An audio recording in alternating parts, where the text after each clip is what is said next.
Within the first year or two of our starting Valley Baptist Church, we had a couple of men in our church that approached Pastor Roger and I and said, we would like to help sponsor a program where literally a radio program that we could develop here at Valley Baptist Church where we record the preaching and then we put it on local radio stations here in the city and the community.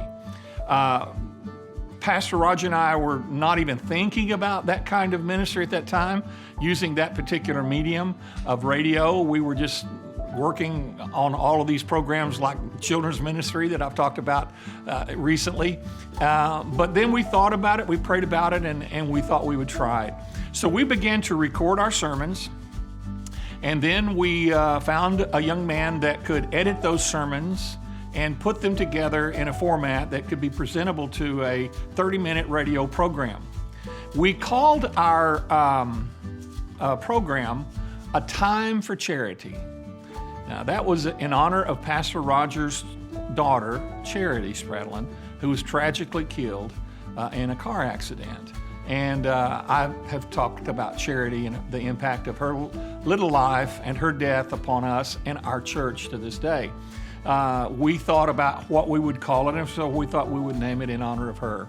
So we began to put our radio programs, our sermons on the radio programs, and we tried to do a quality job, and I think we did. We didn't want it to be cheap, or we didn't want it to be rinky-dink. We wanted to sound like a real strong program. And we got on first one station, then a second station, and eventually at the peak of it, I believe A Time for Charity was on 3 different radio stations here in the San Joaquin Valley. And we had quite an audience. There were certain times at different times when we had radio stations playing us, and then that one would play out and we'd get another one. At the peak, we would have coverage all the way over to the Central Coast and all the way up to Fresno. So we covered all of the southern San Joaquin Valley and all the way over to the Central Coast. And I don't think we were prepared or understood how impactful that ministry would become.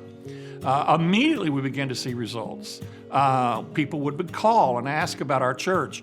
All of a sudden we would have people begin to visit. A lot of people began to visit. And they said, we first heard you on the radio.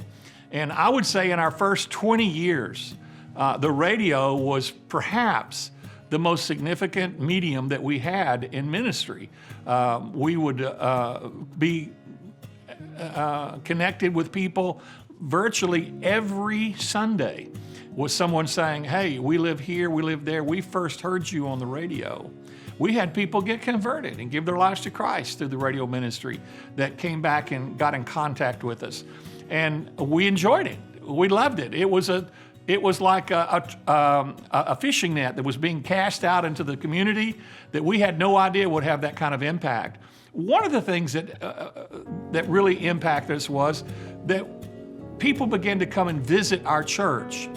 And over the course of time, some very important key leaders that eventually became key leaders in our church began to show up, began to come to our worship, and then began to talk to us about joining our church and being a part of the life of our ministry. And this was an unexpected blessing. And so in those early days, we had some wonderful people from the southern San Joaquin Valley come and join Valley Baptist Church and become part of our leadership team. I could cite a number of examples, but let me cite one of the most memorable.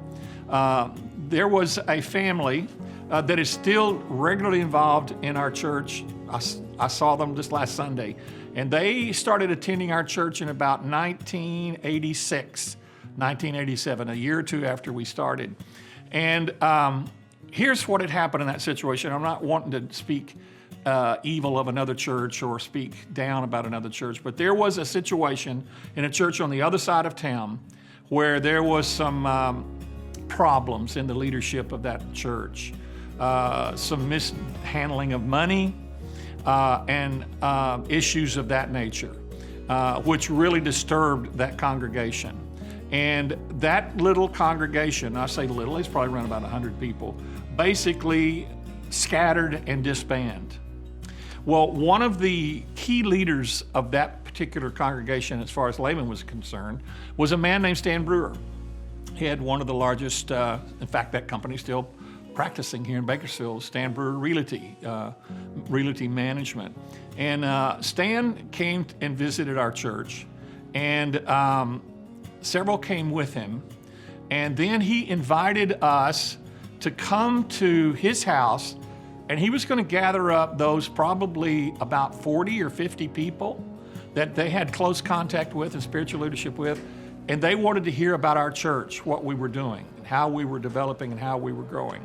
So Stan Brewer invited Pastor Roger and myself to come over to his house, and this is very early in the life of our church. We didn't even really know what we were hardly doing, but he said, present to us what you're trying to do.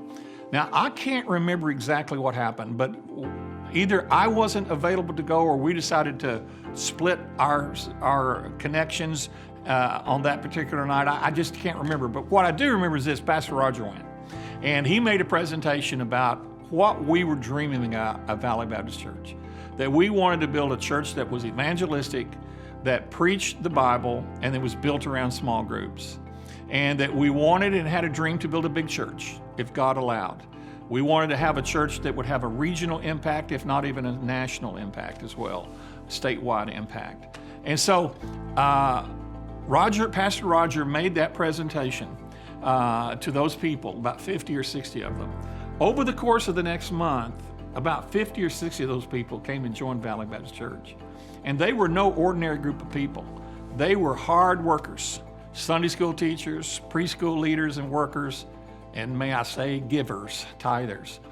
That infusion of that group of people was crucial to the life and the early years of Valley Baptist Church, developing a critical mass strong enough to really begin to move forward. That gave us some tremendous momentum. So we have been grateful for Stan Brewer and the Brewer family and that whole connection of people who through the years have become deacons, Sunday school leaders, board members. They're some of our key leaders in our church. One other aspect of charity ministries that we developed, a time of charity for the radio ministry, but was another part of it was called Charity Home for Girls in India. I grew up in Oklahoma, as did Pastor Roger, and I served at a church in Norman, Oklahoma for 3 years before moving to California. While there, I had the privilege of meeting a man from India. He was a believer in Jesus, become a Christian, and he had taken a Christian name, and his Christian name was Spurgeon. Spurgeon was the name of a great Baptist preacher in the late 1800s, from about 1850 to 1890. Maybe some say the greatest English-speaking preacher of all time. Well, he adopted that name Spurgeon because many people in India, when they become Christians, will take a Christian name rather than a Hindu name. So he took the name Spurgeon. Well, we had the opportunity to connect with Pastor Spurgeon. He was a pastor, and we had quite a relationship with him before I came here to Bakersfield. When we finally got here and got our church up on and growing, I received a letter from Mr. Spurgeon saying he was going to be in the United States and could he come and visit us, which he did. When he came, he sat down with Pastor Roger and Pastor Mike and myself, and he says, look, we have a very unique opportunity where we're located to minister to children, specifically young girls. The conditions for the young girls on the streets and in their homes is deplorable. And he said, he told us he'd always had a dream to start a home for girls. It wouldn't necessarily be just orphans, but many of them were orphans, but girls who were on the street. Okay, you can only imagine what kind of life that would have been like for those girls in India. So we prayed about it, we thought about it, and we were led, we feel, by the Holy Spirit of God to be a part of that project. And we asked Pastor Spurgeon, would he mind if we named the project for Pastor Roger's daughter, Charity? So we started Charity Home for Girls. And they literally gathered up. At any given time, they would have between 20 and 30 or 40 or 50 girls living with them at a time. They taught them, they went to school, they went to church, it was everything. Then we had the program for 25 years. And so girls would graduate and move on out into the community. Other girls would come. And over the years, it was estimated that there was somewhere around 300 to 400 girls that went through Charity Home for Girls. And we would still have Charity Home for Girls today, but about 15 years ago, the government came in, the Indian government came in, and really in a form of persecution, shut down all kinds of projects like that. And we were brokenhearted to learn that the Charity Home for Girls, after 25 years of faithful service, was going to have to be shut down. So we no longer have our Charity Home for Girls, but there are hundreds and hundreds and hundreds of girls whose lives were changed. They're living for the gospel now in southern India because of Charity Home for Girls.